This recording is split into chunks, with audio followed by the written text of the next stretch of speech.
Hello my fellow weirdos, welcome back to my channel. For today's video, we have a book haul. Oh yeah. Some of these I have been sent for PR purposes. Some of them I have found and bought myself. And I just thought I would show you guys all my goodies. So straight up on top of the pile, we have my current read, which is Nightshift by Stephen King, which is a collection of short stories, some of which are his most famous, like Children of the Corn and The Mangler. And I'm really enjoying this so far. I found this beautiful retro copy on eBay for a couple of pounds. I really prefer the kind of old school covers to the newer editions. Personally, I just don't think they make like horror books like they used to. So yeah, really enjoying this so far. I'd never read The Mangler before, and I was surprised by how much I enjoyed it, because to me it's just the most ridiculous concept for a horror story, but when you're reading it, like, it makes complete sense. So, you know, kudos to Stephen King for flipping my expectations on that one, as usual. Okay, there's going to be a lot of me dropping books. Next up, we have one that was very kindly sent to me by the author. This is The Darkest Hours Expanded Edition, written by Mike Thorn, with a foreword from the wonderful Sadie Hartman, aka Mother Horror. If you don't follow her on Bookstagram, you really should. This is also a collection of short stories. I love this cover.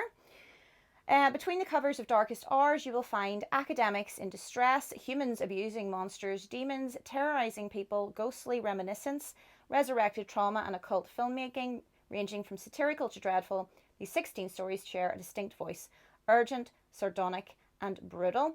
This expanded edition includes a new foreword by Sadie Hartman and author notes for every short story, describing Thorn's process, influences, and more. That's one of the reasons I'm really excited to read this, because as a writer myself, I would be very interested to read the kind of process and thought behind them by that author. So I'm really excited to read this one. Thank you so much to Mike for sending it to me. Next up are a bunch of limited edition books that I've already read, but I had to just buy. So first I got this gorgeous Penguin Classics Scott Fitzgerald, The Last Tycoon edition. I mean, can we just appreciate this cover for a second? I have the Great Gatsby version of this edition up there, and I saw this in like my local TK Maxx, and I just had to buy it. It's just so beautiful. I think these editions are just stunning, personally, and they even come with like a little bookmark at the back. So yes, had to buy that. I love F. Scott Fitzgerald. It sounded like I was being Swedish or something. Like Eurasian version. I love F. Scott Fitzgerald, although, you know, a lot of people say that his wife actually wrote everything. So, possibility. But anyway, yep, excited to read that. Mostly bought it for the aesthetics. I do like a pretty book cover. And speaking of aesthetics, I bought 2 of the Penguin cloth-bound editions. Obviously horror. I've gone from this beautiful edition of Frankenstein by Mary Shelley and this gorgeous portrait of Dorian Gray by Oscar Wilde. I mean, can we just... so pretty. I particularly love the anatomical heart. And the peacock feathers obviously make sense for Dorian, but I had to buy these for a giveaway. I didn't have to. I just saw a giveaway as an excuse to buy them so that I could photograph them for the giveaway, and then somebody won one of them. But mostly I just like really wanted to expand my collection of these gorgeous Penguin cloth bounds. I've already got a couple. I think I've got Oliver Twist, Moby Dick, Jane Eyre ones that I've been able to find like secondhand and stuff like that. But I just treated myself to these. So yes, a lot of treating myself going on here. Okay, next up we have a wee charity shop find. This is called Witch Child by Celia Rees. This is actually like a young adult, like teen kind of book, and I don't tend to be drawn towards young adult or tween kind of books, but I really like the sound of this one, and also I always try to read outside my genre, so I think, you know, if I find something that's sort of, okay, it's not aimed at my age, but it is in my wheelhouse genre-wise, you know, I want to give it a try, just out of interest. So this says, pages from a journal are loosely sewn into a quilt that lies undisturbed for more than 300 years until it's carefully taken apart for cleaning, and out of its folds fall a powerful and moving story. The story of Mary, granddaughter of a witch, A taut, exciting novel which child holds the reader gripped throughout. So yeah, I just thought, you know, it's not a big read. The writing's actually quite big in it, as is typical for like books aimed at younger people. So I thought, why not? Give it a go. It was actually my boyfriend who found that in the charity shops and thought that would do me, and he was right. So I'm looking forward to that. Next, we have a graphic novel. I don't often buy these, but I have like a proper obsession with the Conjuring universe and the kind of Blumhouse universe. And I found out that in conjunction with the Conjuring movie, they've released a comic book series, the first of which is called The Lover, and it's a sort of series of instances of hauntings that the Warrens have ended up kind of investigating. And yeah, so there's actually variations of covers. I've went for this one here, so I'm really excited to read that. I don't read horror graphic novels typically, but again, like I want to read out, you know, I want to expand my horizons, read outside my wheelhouse. If you sort of stick with what you know all the time, you're not going to learn anything new, kind of thing. So that's my sort of thought process. Another charity shop find. It's just a random green cover. Obviously the dust cover was missing, but then when you open it up and saw inside, I was like, ooh, and I was intrigued. So this is actually a collection of fairy tales, Oscar Wilde's fairy tales. I'm a massive fan of Oscar Wilde's writing, and I love, you know, any kind of like fairy tale books. And this has just got such beautiful illustrations.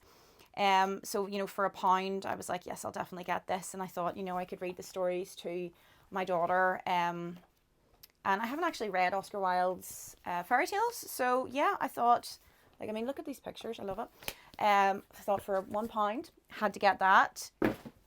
See, I don't read like all darkness. That's the only book in here that's that's not dark, but still, you know, they exist. There are books there. Okay, next I got a really fantastic special package from the amazing Ethereal Visions Publishing. If you're unfamiliar with them, they're this amazing company from America, and they publish gorgeous editions of classics. And you'll actually see this is their Dracula behind me here. And this is my favorite one by them, which is their Edgar Allan Poe collection, and just out of view is their Frankenstein. They very kindly sent me those editions, and I'm actually working on a project with them. I'm writing a book that's going to go in conjunction with an oracle deck, set around like a kind of creepy carnival type thing. Keep an eye out because it's really exciting. But they create beautiful decks, oracle decks and tarot cards and card decks, and then really gorgeous editions of classic horror.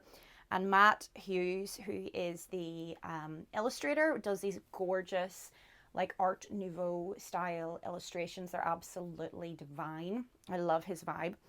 So this version of Dracula is one of the favorite books that I own, and they have very kindly sent me the Noir edition, which is the same book but with this beautiful black cover, and instead of the red edging, we've got the black edging.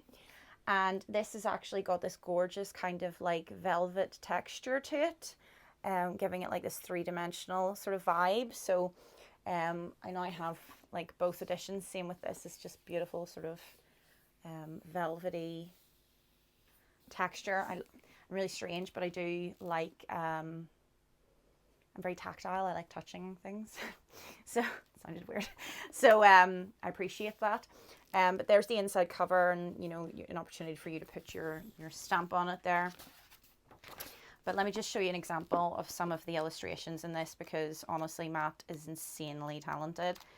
And I just love adding these to my collection. So here's an example of the illustrations. I mean,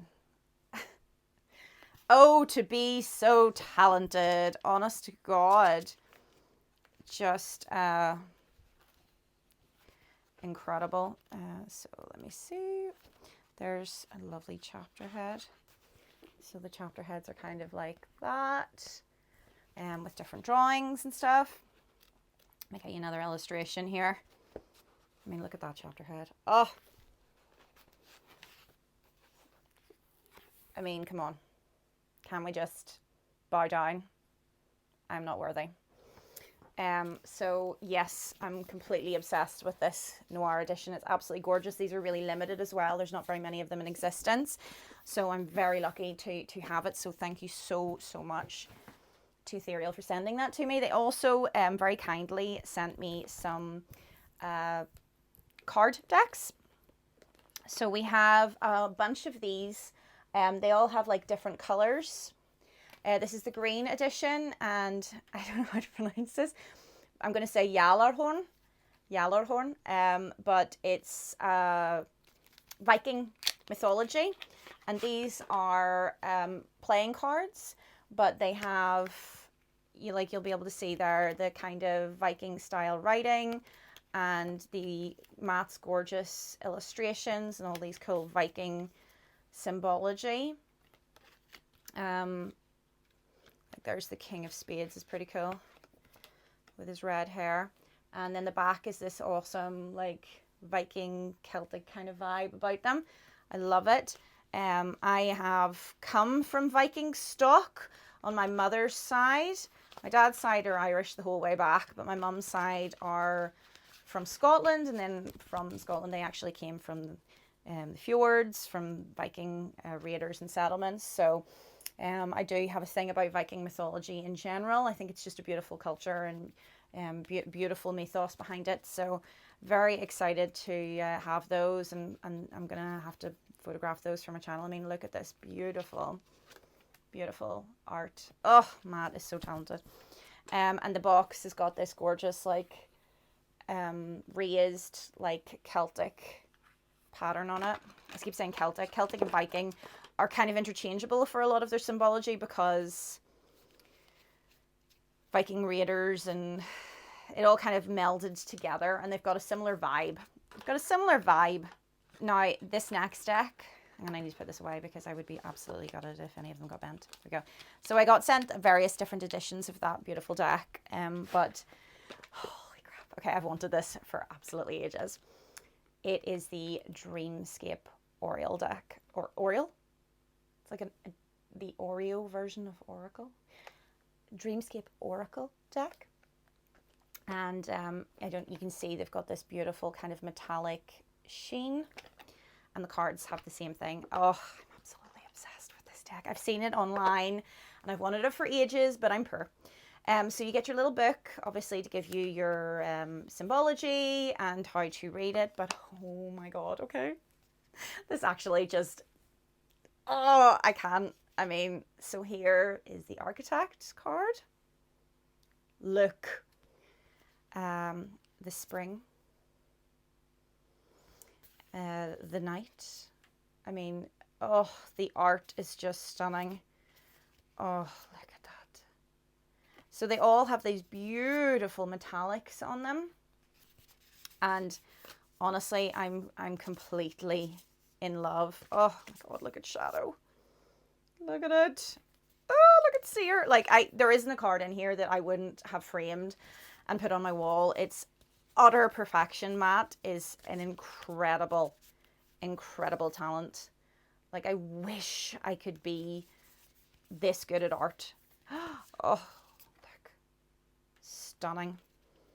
Even just the fish, the detail on that with all the little scales. Oh my God, I'm in love with it. So yes, the back of the deck has this gorgeous imagery as well. Again, with sort of Art Nouveau, Art Deco vibes. I love this deck, and I can't wait to do readings with it because it's absolutely stunning. So yes, thank you so much to Ethereal Visions Publishing for sending all these gorgeous goodies to me. I can't wait to play around with them and photograph them. Last up, it's my book, but it's actually a hardback. So yes, my wonderful, I just knocked and my dog thought it was the door. Shh, shh, shh. It was me, you daft Egypt. My dog's not right. At all. At all. Like, she really thinks there's someone at the door because I knocked on the book. I think she's going to keep going. She's going to just keep barking at the imaginary people. Anyway, this is a hardback edition of Broken Mirrors by myself, and I am like, oh, Tater Tots Publishing, my publisher, was like, we're sending you a little present, let me know when it arrives. And it was my book as a hardback. So I love, like, as a writer, holding an anthology with your story in it, or a magazine with your story in it, or, you know, a copy of your book is always just really, really thrilling. And like even more thrilling is seeing other people like reading it and enjoying it. And so to know that now it's like an actual hardback book, it makes me happy. I'll put a link down below in case you fancy buying it. It's not horror, it's just a very, very, very, very effed up dark crime thriller about a girl who moves to London from Northern Ireland and meets a man who seems like the perfect guy. He literally ticks every box that, you know, your dream guy could possibly tick. Handsome and rich and charming, but he's actually a mobster, essentially. He's a crime boss, and she decides to stay with him despite finding this out. And it's just a horrible set of events that come as a result of making that decision and staying in this man's life and choosing to look the other way about who he is. So yes, it's just very, very dark.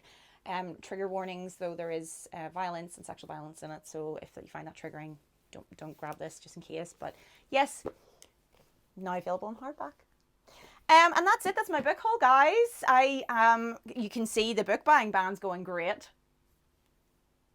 But if you've read any of these, if you want to make any comments about these editions, if you want any questions about them, anything like that, comment down below. I always love hearing from you guys. Or if you've got recommendations based on the type of thing that I like, again, pop it down below. Don't forget to subscribe. Smash that subscribe button. Like, comment, all that jazz, so we can get to know each other, and you really help me out with the algorithm. And that's me for now. Bye.